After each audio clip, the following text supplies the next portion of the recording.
Welcome to Trout Towns, the show where I take you to some of the best towns across America for trout fishing. Each episode, we'll travel to a new town to fish two specific trout streams, from Freestone to limestone to tailwater and everything in between. We'll also highlight some of the great American history as well as architecture illustrated by the towns which we visit. All that and more today on Trout Towns.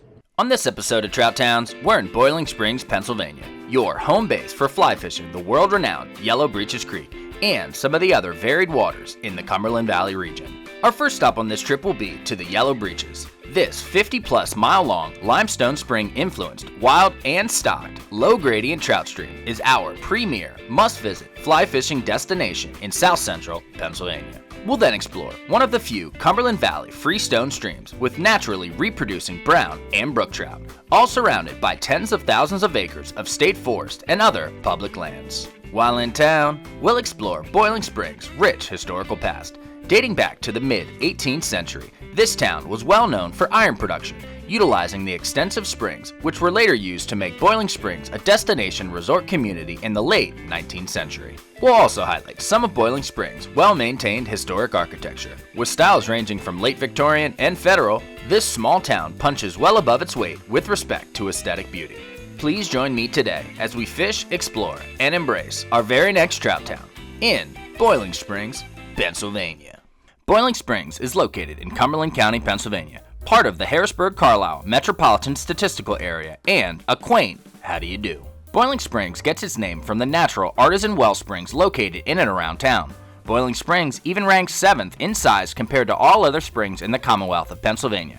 The largest of these springs is named the Bubble. In total, approximately 22 million gallons of water flows per day from a total of 30 springs dotted across approximately 2 acres. Historically, Boiling Springs was settled by Europeans prior to 1737. The springs were partially dammed in the 1750s to provide water for iron production, with local raw materials such as iron ore, timber, and limestone very plentiful in the neighborhood and mountains surrounding the town. The Carlisle Ironworks were in full production by the 1760s, and a grist mill was built at the end of the lake in 1762. While the foundry's iron was probably used to make ammunition and weapons for the Continental Army during the American Revolution, no cannons were made from this iron ore. Daniel Kaufman, who laid out the village of Boiling Springs in 1845, purchased 48 acres from his father Abraham in 1843.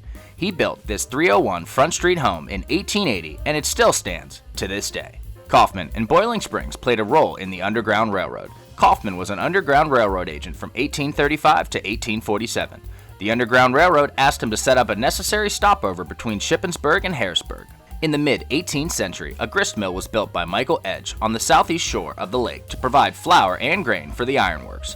This building has been converted into apartments and unfortunately experienced a fire very recently. On the east shore, remaining from the pre-revolutionary Iron Forge complex, are the original forge and the Iron Master's mansion, with the remnants of the terraced gardens. This 1795 Georgian structure is the most outstanding example of architecture in the Boiling Springs Historic District and of major historical significance as the home of the Edge family.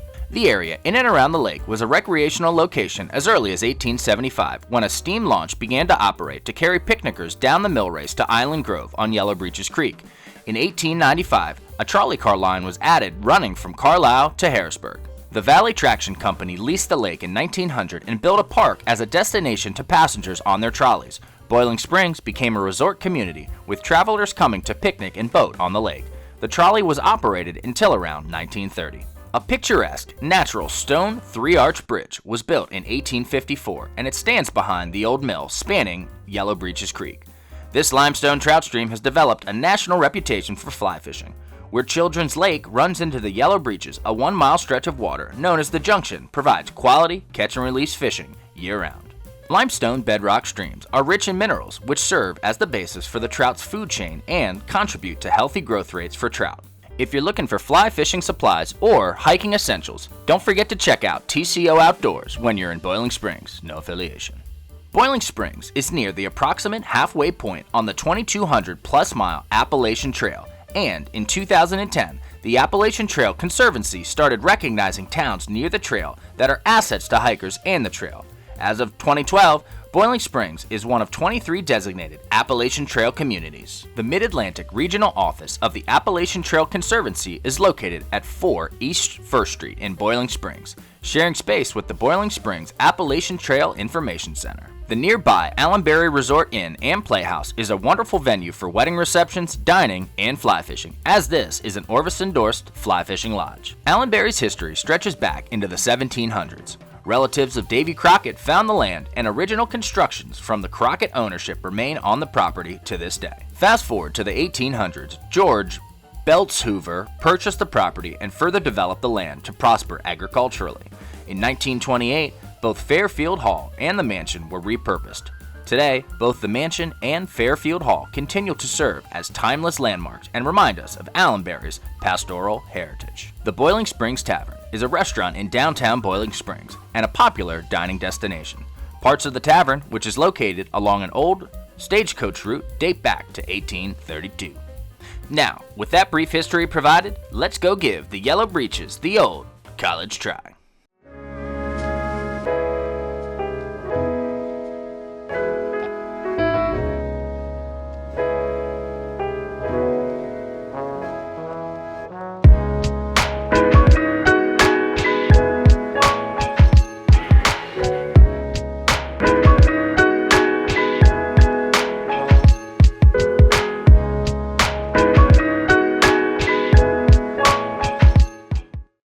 So we left Boiling Springs behind. We came upstream a number of miles. The way we're going to attack the Yellow Breeches for this episode of Trout Towns is right now we are on the upper reaches of the Yellow Breeches, very close to some limestone springs that bubble in. Although the water looks extremely high and full, which it is, that's because we just got a ton of rain a couple days ago, and it's really still coming down even 4 or 5 days later. Anyways, this is actually a relatively small stretch, low gradient, relatively shallow stretch of the upper reaches of the Yellow Breeches, the area in which there should be some wild brown trout naturally reproducing, maybe some wayward stocked rainbows as well, who knows. Anyways, we're gonna fish up in this section for a couple hours, and then we're also gonna go to a lower reaches stretch of the Yellow Breeches to fish larger water for some stocked rainbows, stocked browns. So we're gonna get two kinds of flavors on the Yellow Breeches today. We're gonna do the upper reaches for wild browns, and then some of the lower sections for some stocked fish. The bane of all fly fishermen's existence, right in front of me. I've noticed geese and ducks can really ruin the next couple of stretches you're gonna fish. For example, this is a great little run right here. And these two freaking geese, presumably a male and a female, maybe it's two of the same sex, who knows nowadays, but yeah, fortunately for me, they actually didn't destroy the entire run here. Usually I try to head them off so they then go downstream, but that didn't happen this time. Oh, and there they go, right through the riffles I was gonna fish. That's great.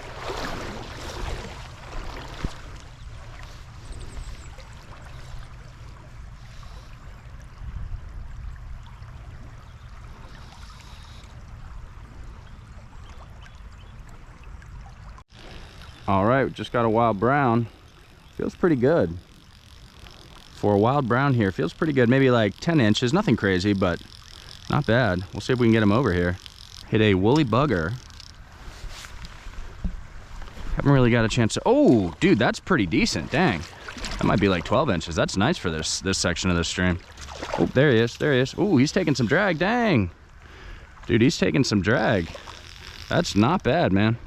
Yeah, that's good for this stream. That's really good. Or for this section of this stream. For being a wild fish, that looks pretty good.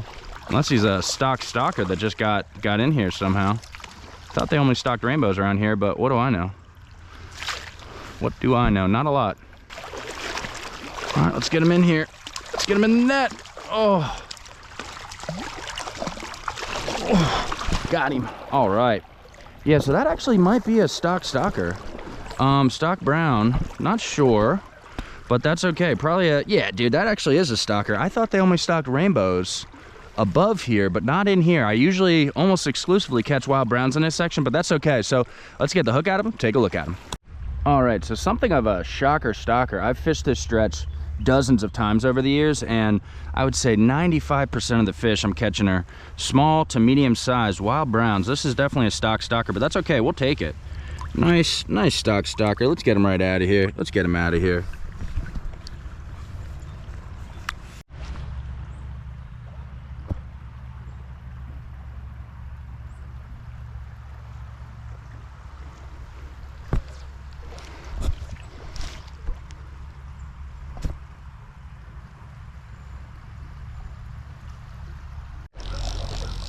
Just got him. Hit the BWO. Not a big fish, definitely a wild guy. He's fighting. Definitely a wild one. He's fighting pretty hard. Hit the BWO, which is just, that's just wonderful. I mean, that warms our heart. When they hit the BWO, when it's cloudy out, it's like 1 + 1 = 2 sometimes, you know? Oh, I really hope I land this guy. Oh, let's get him in the net. Oh, got him. All right, probably a solid 5.5. Yeah, 5.5 inch. Beautifully colored wild brown. Let's get the hook at him and take a look at him. So although they do get much bigger in this section, this is gorgeous wild brown. Let's get them right out of here. Beautiful reds on this fish. Let's get them right out of here. All right, so I made a move to a slightly different spot upstream, or I'm sorry, downstream from where I just was in the upper Yellow Breeches. And even though it is quite cool and cloudy, did just see a little fish rise. So tied on a BWO, and we're just gonna see what happens. Just a little teeny tiner. Ooh, got him. Got him. Just got a, what I think is a wild brown on a BWO. Let's get him over here. Yeah, just a little guy. That's okay. Got him. All right, so we got a little, probably 4-inch wild brown. Hit the BWO. That's wonderful. Let's get the hook at him, take a look at him. All right, so despite the weather, just got a nice little teeny tiner wild brown. Love seeing the different age classes. At least that's what I say. Let's get him right out of here. Beautiful little fish. Get out of here, bud. Get out of here.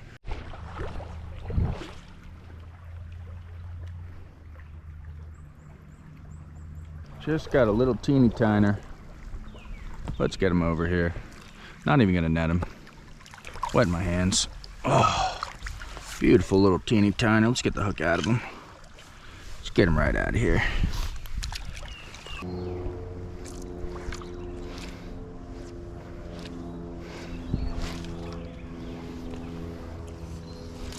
Got him.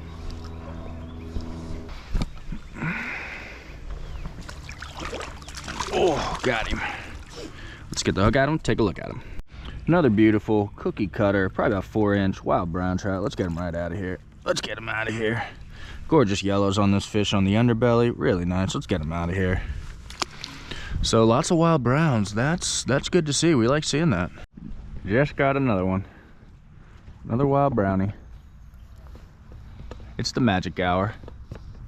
Another little guy though, nothing crazy. Probably a good 3-4 inches like the others. All right, not bad, not bad. One of the bigger ones in this little section.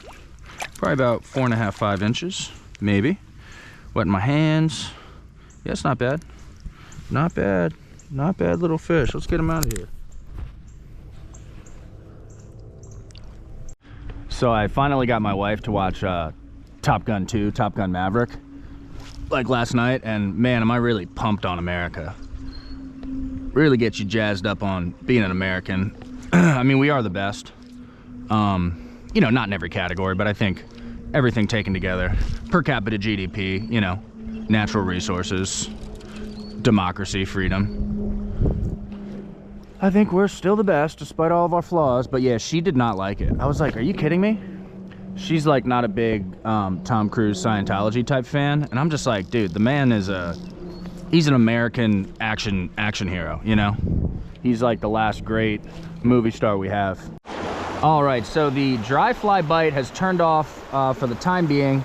We did just switch back to a black woolly bugger.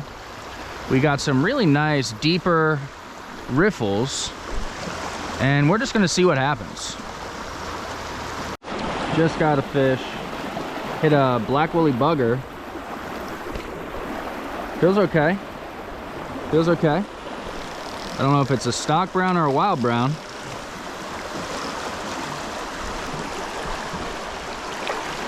Got him. All right, so that'll be a solid 8 or 9 inch stream bred wild brown. That's what you want to see right there. So let's get the hook at him, take a look at him. So this is definitely what you want to see on the upper reaches of the Yellow Breeches. Solid, probably 8, 9 inch, healthy, very good looking wild brown trout. Let's get him right out of here. See you later, bud. See you later. All right, so we came downstream a number of miles past Boiling Springs. I don't know if this is the middle reaches, maybe the lower reaches, who knows. As you can see, water's much bigger in here. A lot of freestone along with limestone influence in this section. We got a nice set of riffles. Should be some nice dry fly water right up there.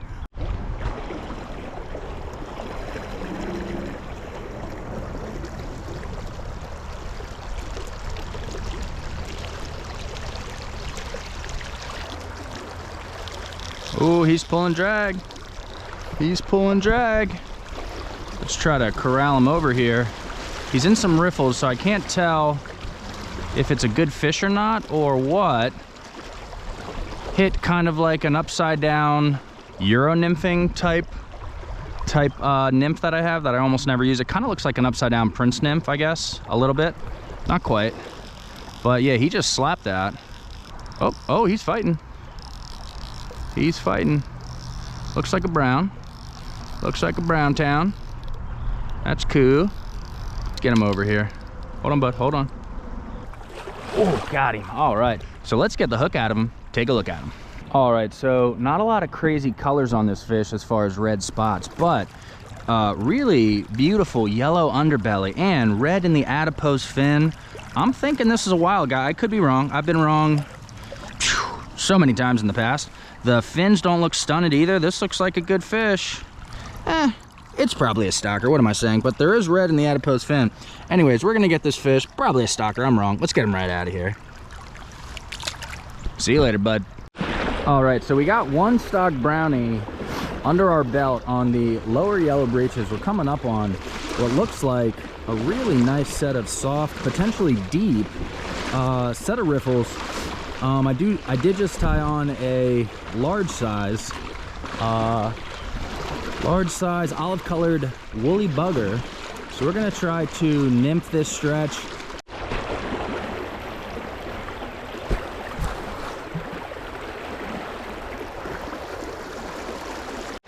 Just got a fish. Not sure if it's a good fish or it's just the current, but it doesn't feel bad. Oh, he's running. He's pulling drag. Ooh, dude, he is just taking me on a ride. Dude, look at this. I'm letting him run. Slowly walking him out of the deeper water. Slowly walking him out of the riffles. Oh, that's a brown. That's a brown. That's a brown. Looks pretty decent. I mean, he could just be a regular stalker, but he looks pretty good. Oh, got him. Ooh, dude, that's a sick brown. Damn. All right, so we got like a 13, 14 inch. I'm gonna call him a holdover brown. He's got some nice red spots, probably originally a stalker, but wow, that's a solid fish. So let's get the hook out of him. Take a freaking look at him. He might even be a wild guy, who knows? I don't know. All right, so we got the large sized olive woolly bugger right out of his mouth. This is a quality fish for the Yellow Breeches. Probably a stock fish, maybe from last year, maybe last fall, last spring. Really nice reds. I don't know if you can see those reds, but really nice reds on this fish. Let's get him right out of here. Probably about, I don't know, 14 inch fish. Really solid. Let's get him out of here. Let's get him out of here. That's a nice fish. Oh, well, that startled me quite a bit. I startle easily. My wife like jumps out from behind doors sometimes just to play pranks on me. Similar to what just happened. Anyways, great fish. All right, so I think we're gonna leave this stretch of the lower Yellow Breeches behind. We managed to catch two stocked browns, the one of which was probably a holdover, really great colors. I think we're gonna hit one more section of the lower Yellow Breeches, hopefully catch a couple more trout, and then we're gonna call it a day. All right, so I'm gonna hit one more spot on the lower Yellow Breeches, hoping to catch maybe one or two more stalkers. I do have my dog. This is, without disclosing too much information, relatively close to where I live. He was looking up at me right before I left like he really wanted to go, so he's gonna get a nice swim in.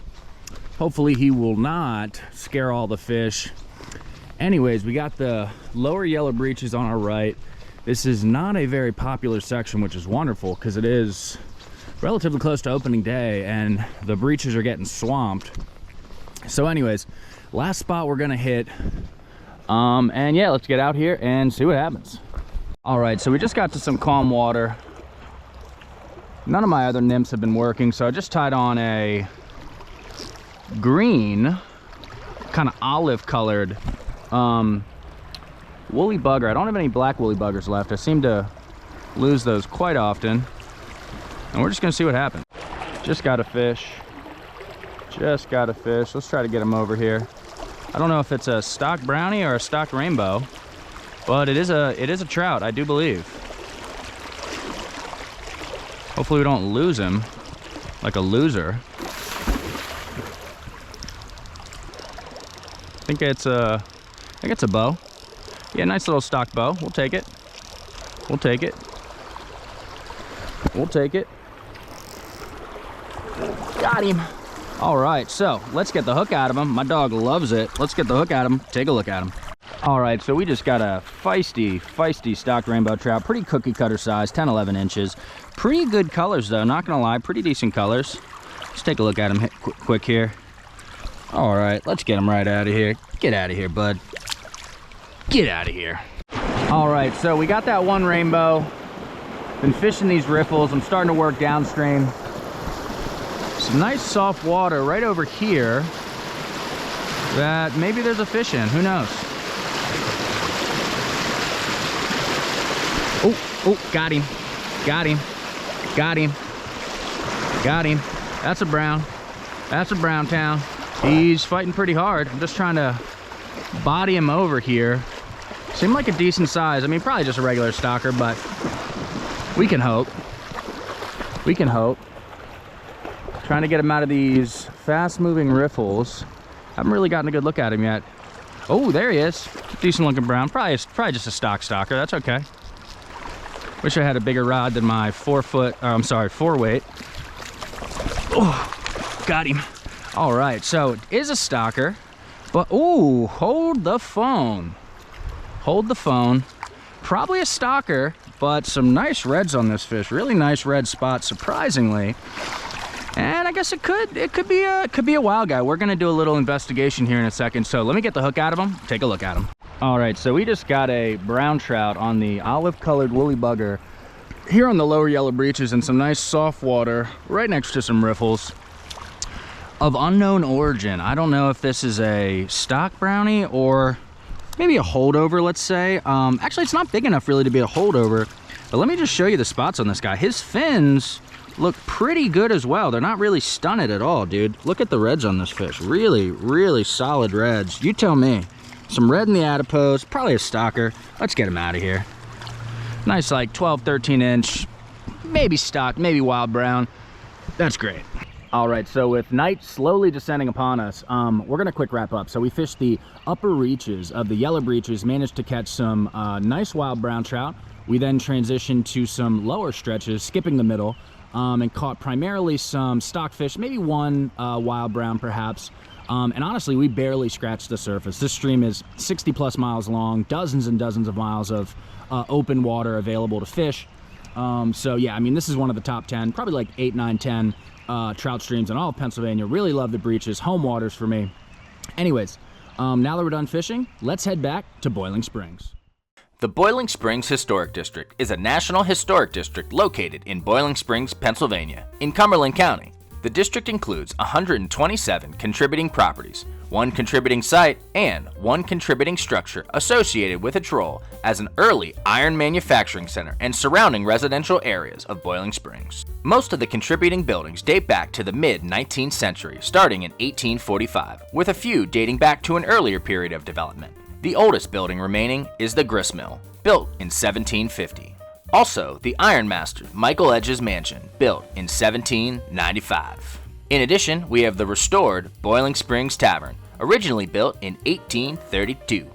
Residential architectural styles include bungalow and craftsman, as well as late Victorian and federal styles. Also, a contributing structure is this stone 3-arch bridge, built in 1854. Now, if you'll indulge me for just a few moments, we'll go on an architectural walking tour of Boiling Springs, Pennsylvania. And then, I promise, we'll get back to catching some nice trout.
right, so just 15 minutes outside of historic Boiling Springs, we are on probably my favorite pound for pound Freestone, true Freestone stream in Cumberland County.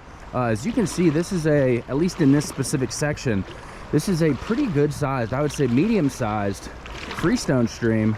It runs for about 20 miles, starts off very small, very diminutive in a state forest section. And we're actually gonna fish that section either later today or tomorrow, but right now we have this beautiful Freestone stream just primed and ready to be fished. Although they do stock it, it is winter. I don't anticipate catching any stockers. It'll probably be mostly wild browns. This is a really productive Freestone stream. One of the best, at least around here. So anyways, we're gonna start nymphing. I don't think we're gonna see a lot of dry fly action today. It is, as you can tell by the snow, winter and cold. So anyways, we're gonna start nymphing and let's just see what happens. All right, so we're starting off just throwing a kind of medium-sized, I would say, black woolly bugger, little orange indicator. I got my 8'6" 4-weight rod, and that's what we're gonna rock with. We are anticipating, if anything, some small wild bees, maybe a stocked rainbow here or there, but mostly small to medium-sized wild bees. There is some snow melting going on, so the water is a little bit colder than I would want it to be, but that's okay. That's okay.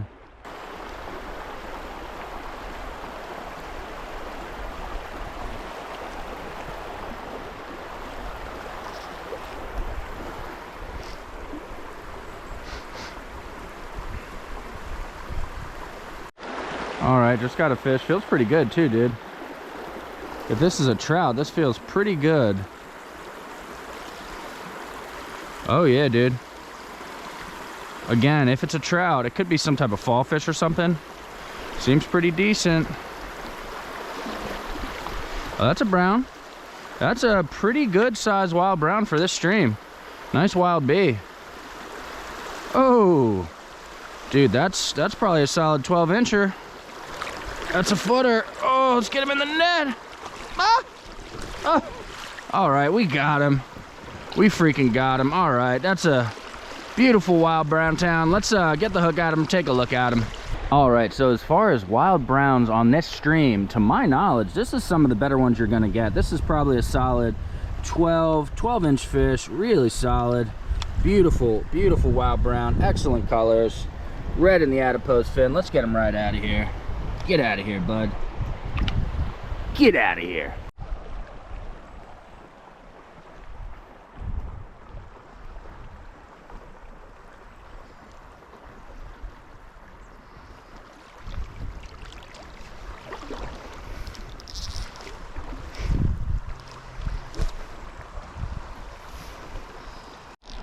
Got him. Feels like a little guy, nothing crazy. We'll take it though. We will certainly take it. Oh, that's a wild brown. That's a wild brown town. Let's get him in the net over here. We like seeing wild browns, that's for sure. All right, sick. All right, so let's get this black woolly bugger right out of him. Solid like 7-inch wild brown. Let's take a look at him here quick. Nice fish, nice fish. Let's get him right out of here.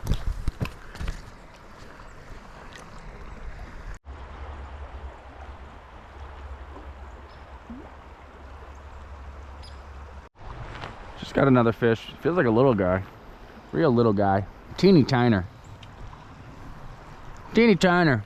Let's get him over here. Nice little wild brown. We, at this channel specifically, I don't know, I can't speak for other channels, but we love seeing the different the different age classes. That's what you want to see, age classes.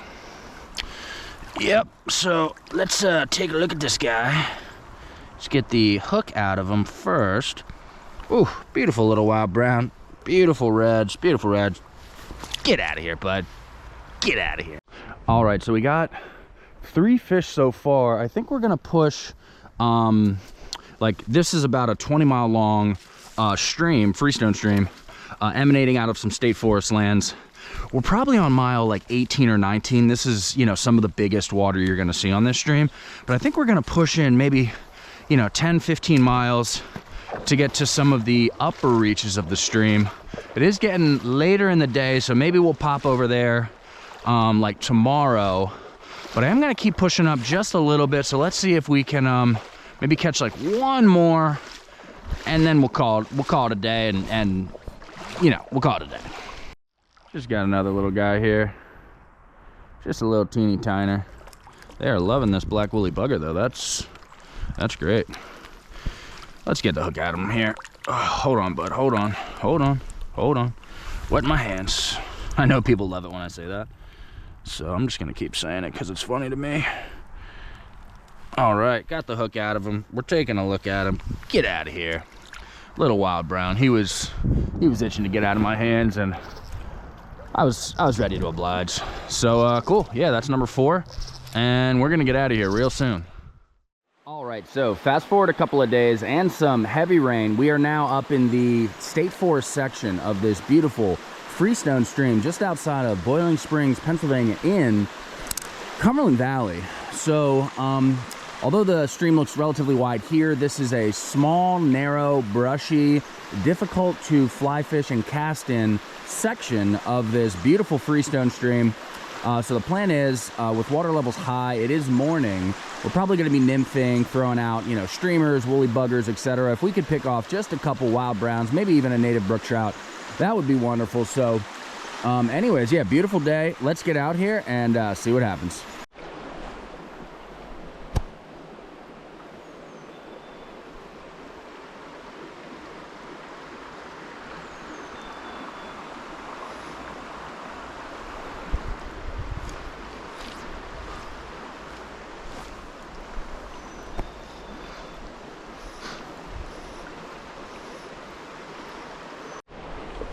Oop, just got my first fish.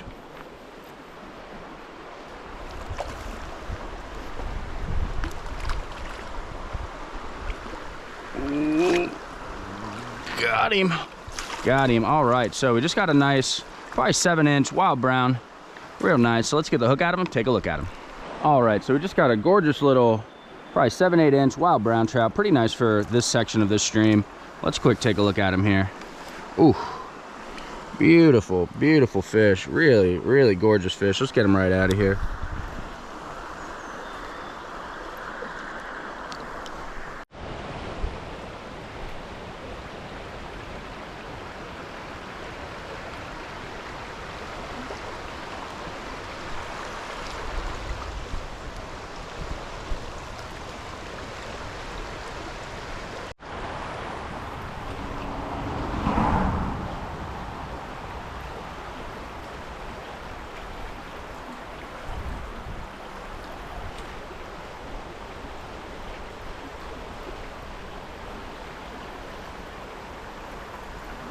All right, so we just got a fish.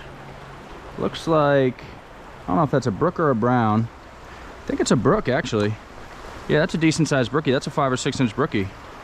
Smacked the BWO, and we got him. All right, so yeah, probably about a 5-inch native brook trout. Got him on the BWO right here. Let's get the hook out of him, take a look at him.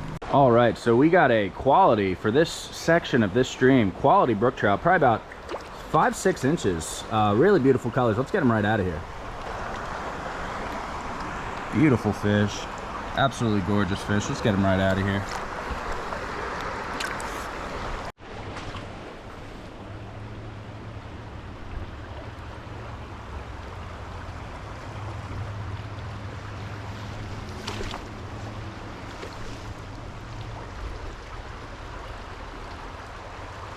All right, we just got what feels like a little guy. Not sure if it's a brown or a brook.